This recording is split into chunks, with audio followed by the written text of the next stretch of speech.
When I say the British right, what words come to mind? Conservatism is one, obviously. They named a party after the idea.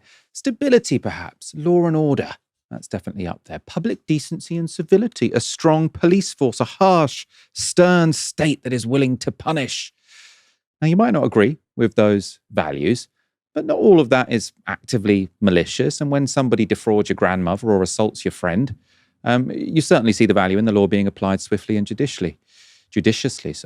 But something strange is happening as much of the British right turns its backs on the core things they once claimed to care about. Now, it started with graffiti, as they cheered on painting St. George flags on roundabouts, zebra crossings, and even people's homes, without homeowners' consent, it should be added. Now, normally British Conservatives would be aghast at such behaviour. Deal with these drunken yobs daubing red paint on the front of that elderly lady's flat. Except now, many of them are cheering graffiti and criminal damage on because they perceive it as advancing a certain agenda they like. Here was a video that was widely shared over the weekend. Yes! So are we doing it? Doing it, mate. Are we doing it round here, Ralph? Get up there! What are we doing? Painting the Tan red! Go on the Tan boys! Next one. Next one! Next one. Get up! Send it! The boys are going mad! Want to get up here, get amongst it, or what? Hey! You get him right. He's a lie! Geezer's come out the Indian, he wants one above the shop. You guys are crazy, man. How long have you been doing this for? Half hour. Bone and bread fucking geezers. I'm an Englishman, I'll do it till I die, sweetheart. Get up. On to the next one, let's go. Is he not? Spread them all the way across. No, can't. It's for the country, you know? Yeah, for your future. Your future, sweetheart. Who's England? All these ragged Palestinians. Now, you'll have heard the word raghead at the end there, which is racist and obviously appalling. Also, these guys are painting on people's houses. Now, that's criminal damage. Now, by the way, those people may even agree with painting zebra crosses. Who knows? But yet, right-wing accounts, which are normally so fixated with private property rights and vandalism, suddenly didn't appear to have much of a problem. Right? So, so long as it's a St. George's flag, suddenly vandalism, suddenly graffiti is okay. In a similar vein, though even worse, I think, was the sharing of this video from Scotland over the weekend. You have a knife. You don't. Hey, I'm fucking wealthy. You're fucking bad in kids. Why are you fucking with us? These are fucking kid bashers. Show the knife. Show the knife.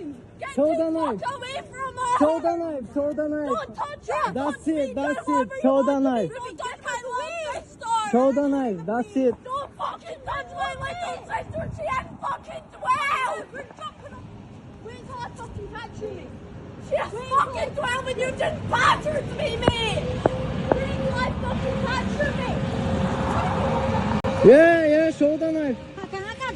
Maracha. Don't touch her. You're to me. Don't touch her.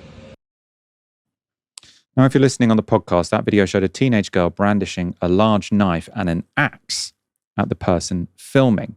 The person filming has a non-British accent, which is going to relate to the rest of this story, while another girl shouts at the man with the camera to leave them alone. Now, news reports of the story behind that video have been somewhat limited, but on Monday, in an article published with a still from that video, the Scottish Sun reported that a 14-year-old girl has been charged after allegedly brandishing a knife. Again, no mention of the man filming having done anything wrong. Now, as this is an ongoing criminal case and one apparently involving a minor, there's not much more we can say about it, but we can give you an update from Scottish paper The National today. They say the Scottish police have issued a misinformation warning after a girl aged 12 was charged in Dundee. This is the statement from Police Scotland. We are aware of misinformation being shared on social media in relation to an incident where a Bulgarian couple were approached by youths in St Anne Lane, Dundee on Saturday, the 23rd of August, 2025. A 12-year-old girl has been charged with being in possession of offensive weapons. She will be referred to the relevant authorities and our inquiries are ongoing. We would like to thank the local community for their help with our investigation and would urge the public not to share misinformation about this incident or speculate on the circumstances. Now, as for the misinformation, you really can't overstate how much misinformation there was about this case, because right-wing Twitter loved this video, and they were quick to jump to conclusions. So an account called Right Angle News Network said, breaking, police have arrested and charged a 14-year-old girl after she was forced to brandish a knife to defend herself and her friend against a migrant who attempted to assault her. And then in reply to that, Elon Musk has said, insane.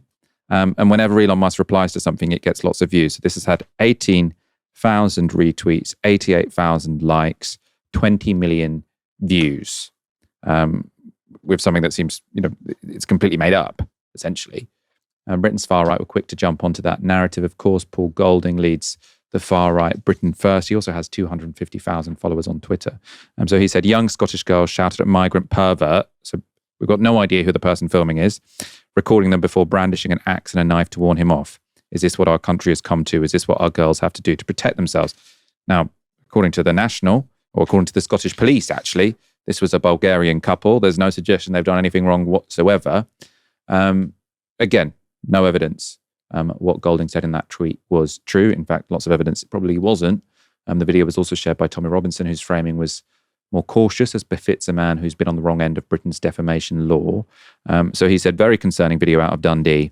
Very distressed young girls being filmed by a migrant. The children can be heard saying they're only 12 and to leave them alone before one child brings out weapons. What's happening here?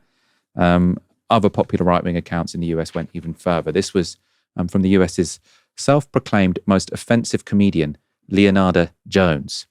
So she said, as someone who was stalked by a paedophile from the age of 8 to 11, I can tell exactly what point this girl is at. This isn't the first time pedo-Muslims have harassed her and her sister. She's exhausted every avenue of pleading to the adults to help her, and they've failed. They're afraid of the power structure. They don't know what else to do. They've essentially told her she's on her own. That's what you see here. A 13-year-old girl that knows if she doesn't protect herself and her sister, they're going to end up like all the other girls who got abducted by Pakistani rape gangs. And she's decided she would rather kill than be a sex slave. I won't read any more of this. I mean, it's fiction. Miss Joni had no idea what happened, but like Golding now cheers on children wielding axes and large machetes in the street by making some pretty wild assumptions about the person who was filming it.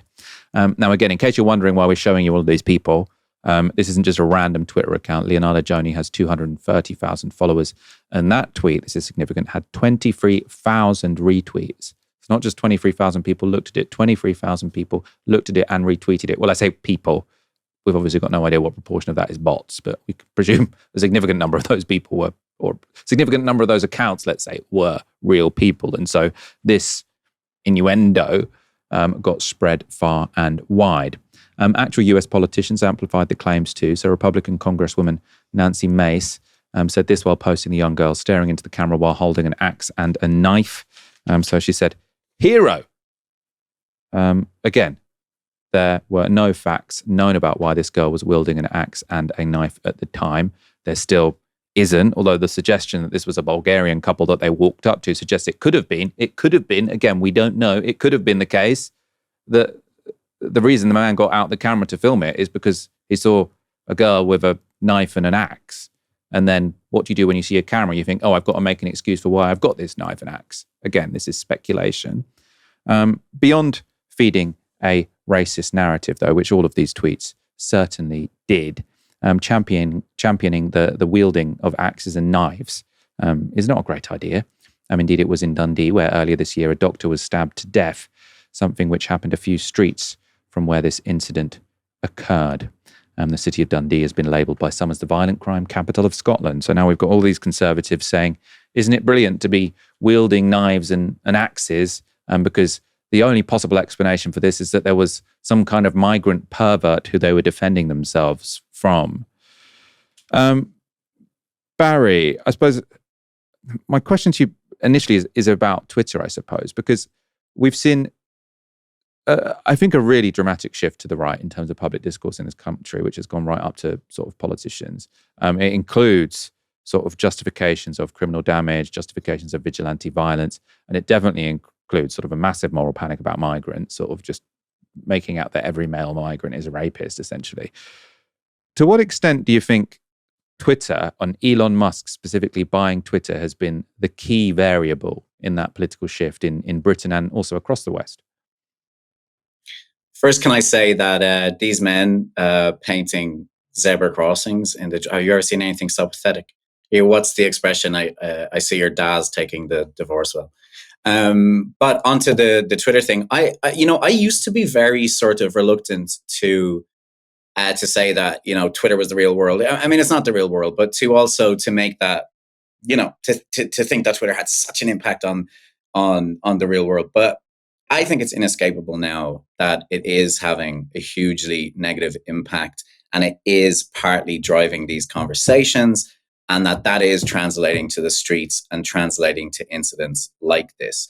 And of course, it's gotten worse since Elon Musk sort of, you know, allowed it to be a cesspit again. You can go on there and you can be as racist as you want, and you can be as threatening as you want, and no matter how many times people report these tweets, there's no issue. The complaints are rejected by Twitter. I think we've seen it in Southport that people looked at tweets and it essentially riled them up and got them onto the streets. I mean, that's huge. There are people with gigantic followings who can rile people up to the extent that they will go out and engage in violence. I'm usually based in London, but I'm on a holiday in my homeland here. And we had this exact same thing happen in Ireland a few weeks ago. I mean, it's almost a mirror image. There is really disturbingly here a focus on the Indian community. I'm not sure exactly where it's come from, but again, a lot of people on Twitter are talking about how there are a lot of Indian people moving to Ireland. They're taking jobs, the usual nonsense. But what it's meant is that there have been several attacks against the Indian population here. And in one case, it was like with these two girls in Scotland, which one of the things that really disturbs me about that as well is that the far right are cheering on children brandishing an axe and a machete. It would be bad enough if it was adults, but children. But it was the exact same thing in Ireland. It was a group of young teenagers who, riled up by posts that they'd seen online, which I think originated on Twitter, but then migrated to Snapchat. So I think that's also happening too. You have maybe older members of the far right who make claims on Twitter, and then those claims and videos are cross-posted to platforms where you'll also find younger people hanging out. So riled up by these posts about the Indian community, a group of young teenagers in Dublin attacked an innocent Indian man on the pretext that he was flashing in a playground. Irish police said that there was absolutely no truth to that whatsoever. The attack on the man was really, really brutal and horrific. And if it wasn't for a brave woman who stopped her car and made these guys stop, it was horrific. So yeah, I think it's really clear that it is having a real world impact, and that needs to be taken incredibly seriously. And Twitter certainly has no will to do anything about it. Quite the opposite. The owner of the platform is amplifying the nonsense.